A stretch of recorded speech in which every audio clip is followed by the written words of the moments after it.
Hey, it's Jeff from JT Airbrush Art and Design, and I'm continuing to paint this goalie mask. Okay, it's all been primed and ready to go, and the next step is preparation. This video is going to be all about getting everything ready to begin painting. All the things you need to do before you're going to actually get into the airbrushing and the painting. One of the things that is really necessary in painting goalie masks is a vinyl cutter.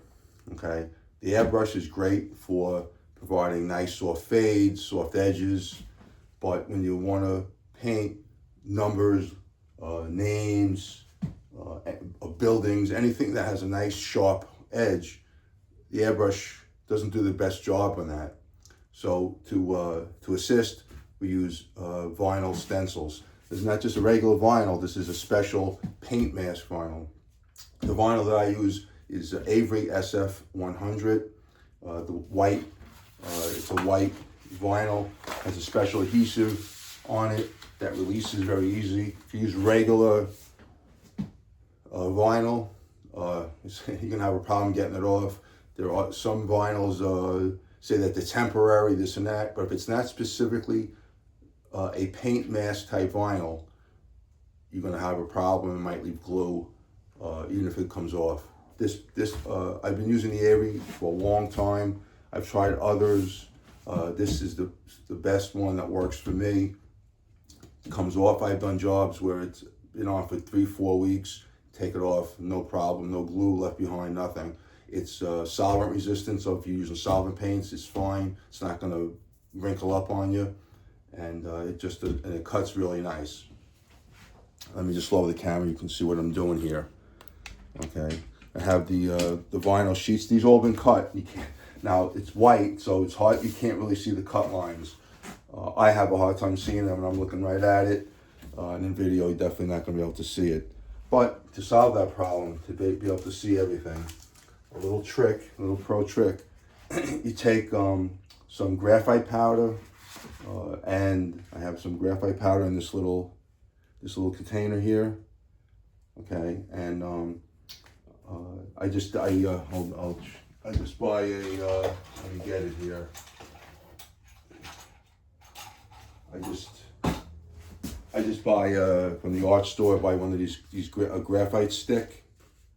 It's a graphite stick. You can probably buy powder. I just buy this graphite stick and take a piece of 80 grit paper and just sand it into here, and a little bit goes a long way, and you got graphite powder. And I like to buy the sticks because I use it for other reasons too, which I'll be showing you later. Maybe not in this video, but in another video. So I take a little piece of paper towel, just dip it in there. You don't need a lot, just a little bit, and dab it on. Let me see if we get a better view here. Okay. And as you're dabbing it on, all these lines that are almost invisible start to reveal very clearly. And this, the graphite is very inert, so it doesn't interfere with the painting. It really doesn't get on the stencil. It really just gets in those microscopic lines. Like I said, just really use a very little bit of this stuff. Just dab it.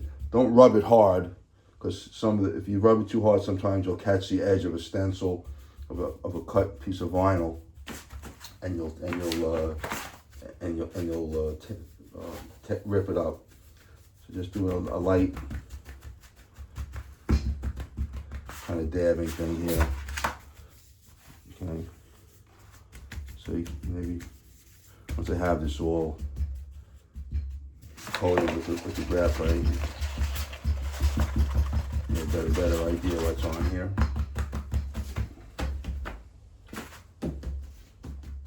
They also make this in a yellow. This vinyl comes in a yellow. I've never used the yellow. I know a lot of people do use the yellow. I'm not sure the difference, but okay. So you can see now, okay, all the lines have appeared. Okay, so this is I have actually like 3 sheets here. Let me get this next one.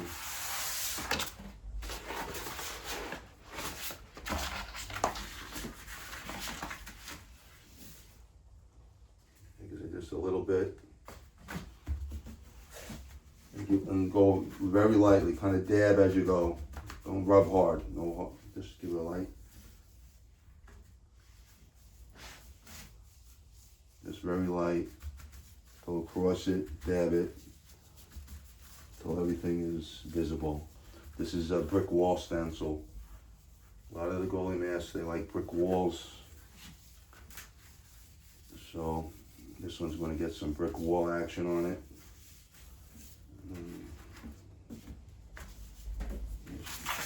Now you can, maybe you could see, if the light hits it right, you can see this is a brick wall. And this one, it's going to have metal, like ripped metal on it, revealing the brick wall. So this is a very common airbrush effect. Ripped metal, metal tears. Airbrush does a great job making this look very realistic. I've done it many times on helmets, goalie masks, motorcycles.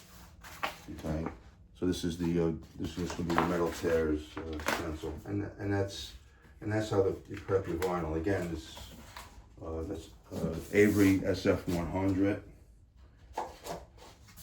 Okay, and now that we got that done, what I like to do is these the mask and the back plate have been primed with Createx waterborne sealer white, and I'm gonna put on some gloves.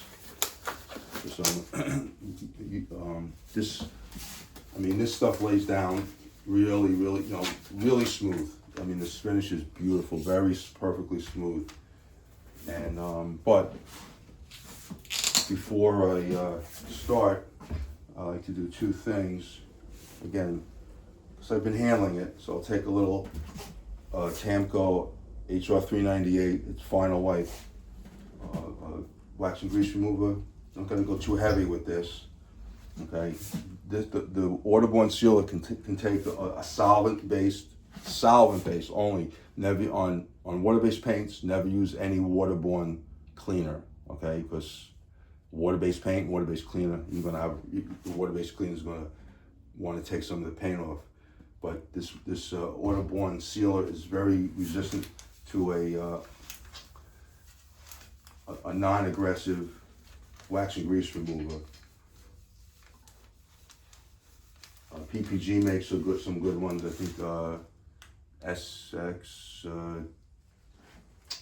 330 or 320 is probably a good one. Whatever one you use, make sure it's what they call a final wipe. Okay, it's what they. Okay, and then like I said, the waterborne sealer, no problem wiping it down. Okay, I give it a slight wipe. I use these white lint-free cloths. This stuff evaporates really fast. You almost don't have to wipe it, but give it a light wipe. And we'll do the same thing on the back plate. Just give it a light wipe. Go around the edges. Just in case anything got on it and handling it from the time after I primed it. Okay, that's good. All right, that's it for that. And the next thing I like to do, and this is really, again, not totally necessary, but I always do it to make sure, is I like to scuff down my waterborne sealer with a gray Scotch-Brite pad. Not maroon or the red, the gray. This is equal to about 800-ish sandpaper. And I just like to give it a light scuff. Okay, it's really not necessary to do this, but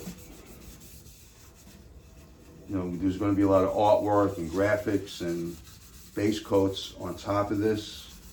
So we want to ensure that we're getting the best adhesion possible with our paints. Okay, so just give it a light. You don't got to go crazy. Just give it a light scuff with the gray Scotch-Brite pad. And the reason I cleaned it first with the wax and grease remover is anytime you're sanding or scuffing, you want to make sure your surface is clean, because if there's any contaminants on the surface, you don't want to sand or scuff it into the paint. Okay, so just give it, like I said, a light.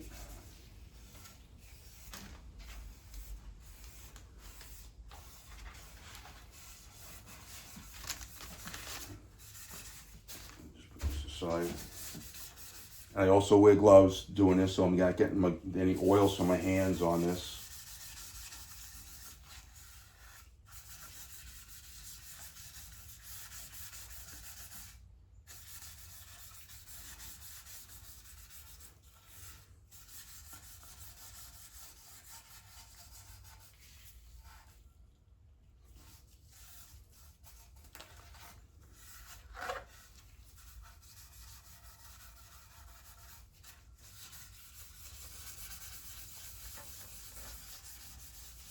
Again, really, I believe in the Createx guidelines. They tell you don't have to do this. You don't have to sand or scuff the waterborne seal. You can paint right over it with other Createx products. But I always give it just a light. It takes only a couple of minutes, and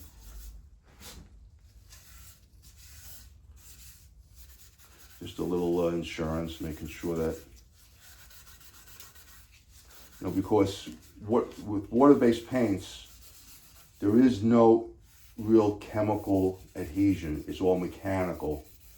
Okay, with the solvent-based paints, if you're within the window, whatever the window is on that particular paint, so if you put down, let's say, a primer, a sealer, and a base coat, and you're within the windows, even though the paint is dry, the solvents are still reactive.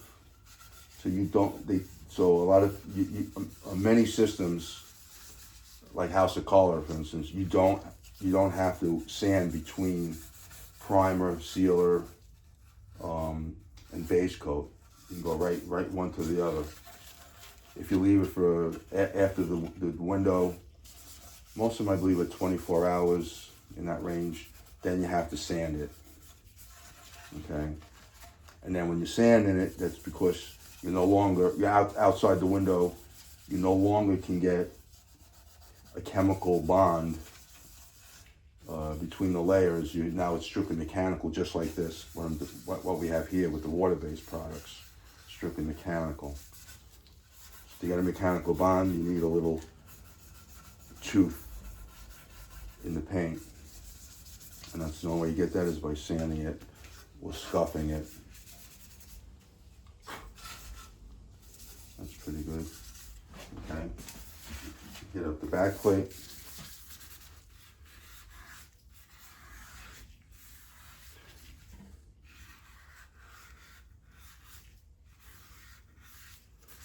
And I like to use a Scotch-Brite pad on this. It's not as aggressive as wet dry sandpaper. You don't want to wet sand this. No reason. You're not going to wet sand a water-based product. So if you're going to use a dry, let's say 800 grit sandpaper, that's going to be a little too aggressive. Okay, this is less aggressive, and it's going to give you enough tooth, you know, for good adhesion.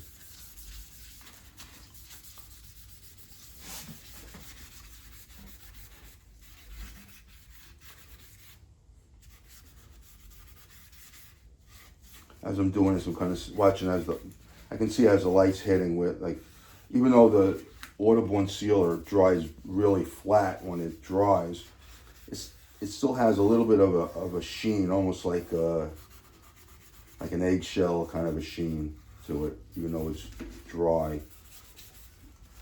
And when you hit it with the Scotch-Brite pad, you can see the difference where you scuffed it and where you didn't. You can see, like, if you missed a spot, if the light hits it, you'll see a little sheen there. As soon as you hit it with the Scotch-Brite pad, that sheen goes away. So, and if you want to be even more sure, you can use one of these sunlights and hit it with that, and you can even see better if you missed any spots. In custom painting, prep is very, very important. A lot of people complain. I see all the time, like this is peeling, this is not sticking, my candies are peeling up, and 90% of the time it's prep. It's improper prep. Okay. There are other reasons too. Sometimes you're mixing products that don't coordinate good with each other. That's a possibility, but 9 times out of 10, problems are caused by improper preparation of the surface.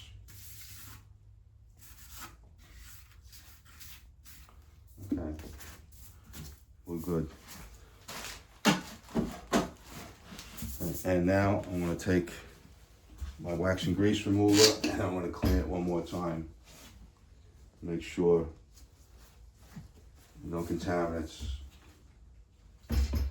from the Scotch-Brite pad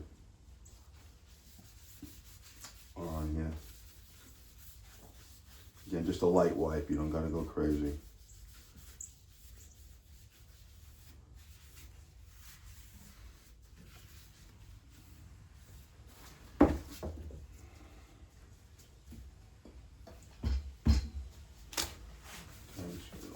Down.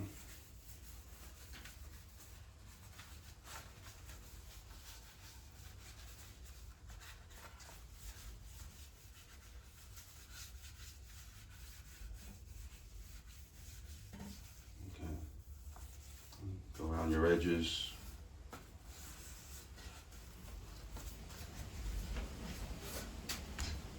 Okay. We're all set. Okay, and that's pretty much the prep before things you have to do before painting. The next step is going to be laying out all the artwork and the graphics on the helmet, and I'll get to that in another video. So thanks for watching. Any comments? Please let me know. Any questions? Please let me know in the comments of the video. I'll be more than happy to answer. Thank you.